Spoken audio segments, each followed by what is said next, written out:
Hello, everybody, and that's right, we're back here doing the Lions Grid. Haven't done a video here in November, so I do apologize for the unannounced little hiatus we went on there. Did get a new computer, been working on getting everything set up, so this is the first stream on the new PC. Hopefully, it's going to help improve the quality of the stream. Definitely just in using it in general, I've noticed it stays connected to the internet a whole lot better. It's newer, so it's got newer Wi-Fi tech, which helps out. But hopefully that translates into a more enjoyable stream and better videos as we continue to chug along here with the Lions Grid. So I guess kicking today's episode off, obviously we'll be taking a look at today's game between the Lions and the Chicago Bears, as the title suggests. And really, I mean, it's a game that has definitely been changed by news today. Of course, the big news heading into today, Matthew Stafford will be out of this game. He has the fractured bones in his back, and the medical staff will not clear him to play. So Jeff Driscoll will be getting the start. And over on the Detroit Lions subreddit, they do drink quite a bit of that Lions Kool-Aid, and I did see that there was somebody there who was still in favor of Bob Quinn and Matt Patricia, and this being the ultimate move for Detroit to transition and become the New England Patriots, because you have a quarterback taken in the 6th round, coming in for an established starter. This is that moment where they reach their final form, and the Detroit Lions become the Detroit Patriots. I don't know if I feel as optimistic about that. Of course, Jeff Driscoll, I want to say he was originally drafted by Cincinnati. He didn't play poorly behind Andy Dalton, but he also didn't play well enough to sort of unseat Andy Dalton, who we all know has been benched this season, and they didn't keep him around as a backup. So it's probably going to be a rough game for the Lions. And unfortunately, it comes at a very bad time because, last week the Lions lost to the Raiders. They're now currently sitting at, what's their record now? 3-4-1. They have played 8 of their games. They have 8 games remaining, and to get to 10 wins, they need to win 7 of those 8. And they're playing at least this game with Matt Stafford out. And the Lions' offense has been like the one good thing about them. What Matt Stafford has been doing this season has definitely been having one of his best seasons. Certainly worthy of MVP consideration. I think he'd be even higher up in those discussions if the Lions' record was better and they were above 500. But he's been sort of the only thing keeping them going, because that defense has been awful. They haven't had a running game even before Kerryon Johnson went out with the injury. It's been Matthew Stafford in that passing attack that has carried the Lions as far as they've gone this season. ESPN projected them to go 0-11 to start the season. The reason they haven't gone 0-11 to start the season, solely putting that on Matt Stafford. So, obviously he's out this week, but he didn't miss time last season with a very similar injury with the fractured bones in his back, but apparently it's so bad that he's they're not medically clearing him for this game. I don't know what the sort of timetable is going to be on his return, but certainly Matt Stafford's been carrying the team. If he can't go, you need to win 7 of 8 remaining games. It's a problem, and it's not a hard and fast you have to win 7 of 8 to make the playoffs. It's just if you want to feel comfortable with your chances of making the playoffs, you want to get to 10 wins.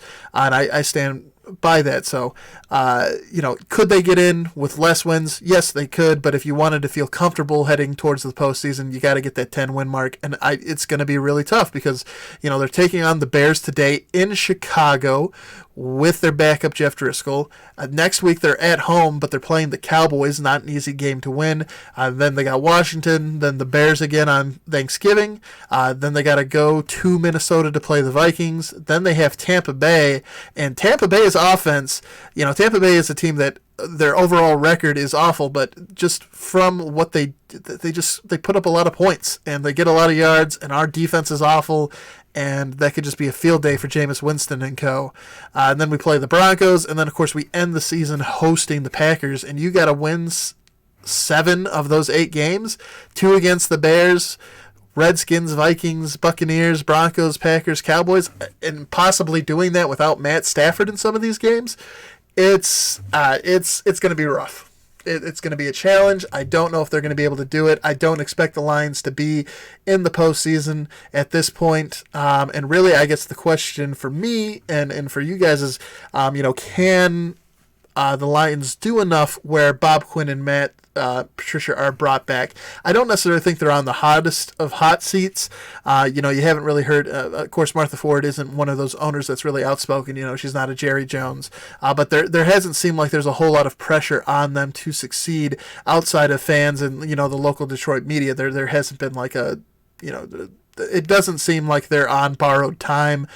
You'd like to think they are, because, again, it's going to be another season where they aren't going to make the playoffs, and they did spend a whole lot of money. But, honestly, as much as it pains me to say, I think because of how bad they've looked this season in particular, I do think you have to give Matt Patricia and Bob Quinn at least one more year to see if there's some signs there that there is growth, because the only other thing you can do is blow the whole thing up, and if you blow the whole thing up, then you're starting a new regime with a new general manager, a new head coach, and then it's going to take time for them to get their players in. So either way, you're as Lions fans, you're sort of stuck because you're just waiting for this team to get things together, and whether it's you're waiting to see if this current regime can sort of pull their vision together and become successful, or if you're waiting for a new regime to come in and see what they can do. Either way, it's a waiting game, and it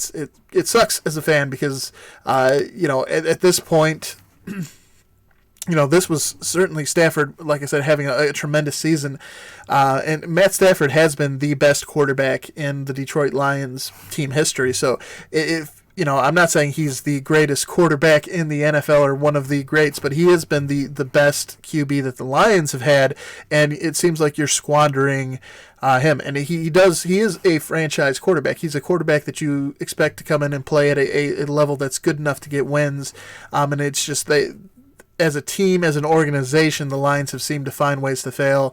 And not capitalize on that opportunity. So it's going to be a struggle because I think with most teams, you put Matt Stafford on a lot of these other teams that were really close, that were contenders, that maybe had lesser quarterbacks. I think it could have been a different story for those organizations, because I think Stafford is certainly a QB with the talent required to win in the NFL and to win in the playoffs. And so I think the part where they struggle is sort of putting everything together, and they haven't had that.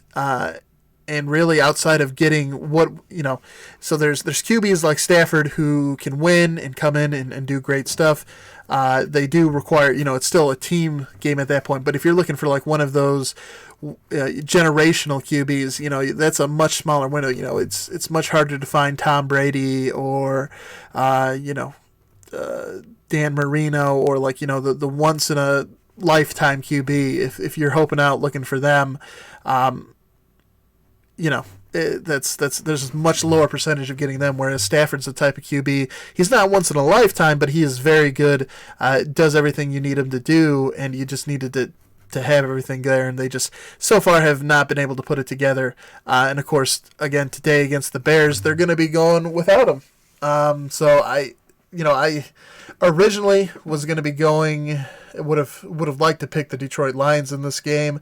I went with the Bears, largely because of this question marks around Matt Stafford, and really, the further we went into this week, the more like it seemed like there was a larger chance of him not playing in this game, and here we are Sunday morning, and they've decided he will not be playing. So, yeah, it makes me feel better about my pick of the Bears.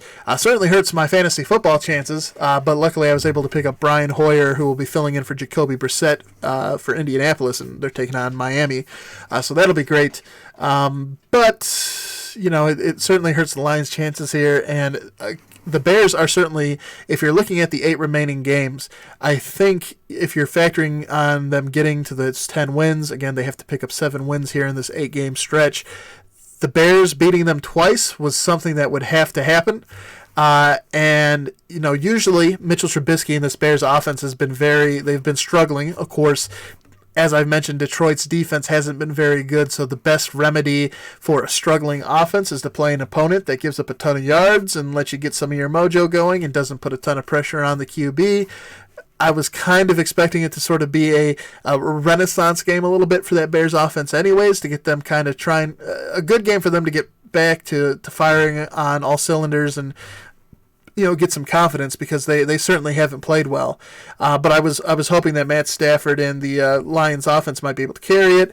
Now with Jeff Driscoll in, I mean, weirder things have happened, but I'm not going to sit here and bet on Jeff Driscoll coming in and just lighting things up for the Lions against the Bears. Again, the Bears defense is their strong suit. So you have two, the idea was you had two really elite parts of the team, the Lions offense and the Bears defense clashing, and then you had sort of the two lackluster, kind of anemic things, the Lions defense and the Bears offense squaring up against each other, and it was going to be like, you'd have the sort of the title fight between the Lions O and the Bears D, and then you'd have the sort of subcard fight between the Lions defense and the Bears offense. But at this point, things I think definitely swerve into Chicago's favor with the news on Matt Stafford. So, again, I guess stranger things have happened. The Bears, like I said, their offense hasn't been good. They might not be able to put up points, but I don't have a whole lot of faith in a Jeff Driscoll offense to put up points for the Lions. So, like I said, I'm going with the Bears in this game. I would be surprised if the Lions go into Chicago. And it also helps that the game's in Chicago at Soldier Field. It's a tough environment to go on and get the win in. And at that point, to get to the 10 wins, they'd have to win out the rest of the season. It's not looking good if you're a Lions fan. And again, we don't know if Matt Stafford's going to be out for multiple weeks, if this is going to be the only week. I hate to be doom and gloomy, but it's not looking good, Lions fans.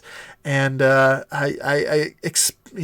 I'd like to say I'm still sticking with the Lions to get the win here today, but I think the Bears, that defense, they should have the upper hand. And I was already expecting Mitchell Trubisky and that Bears offense to look a little better against our defense, which is, again, hasn't been playing well. So it's I would be surprised if the Lions get the win, but, it wouldn't be the first time I've been surprised. So, I think the Bears should get the win here. That will do it for today's episode. If you did enjoy the show, please do help the channel grow. Hitting that like button and subscribing if you haven't already done so are the two best ways you can help support the channel at the moment. We do have a goal to reach 100 subscribers so we can unlock a custom URL for the YouTube channel. Making great progress towards that, but we still do need your help, so if you haven't subscribed, please do consider doing so. We'll be back on tomorrow night, going back to the regular routine here, and we'll be doing the post-game episode, hopefully breaking down some good things from the game if they happen. Not real sure if there's going to be a whole lot of good to go over. Might be talking about a lot of the bad and a lot about the future for the Lions, but we'll have to see how today's game on Sunday goes. All right, until the next episode, I'm Kevin Marheine. This has been the Lions Grid. We'll catch you during the next video. Peace.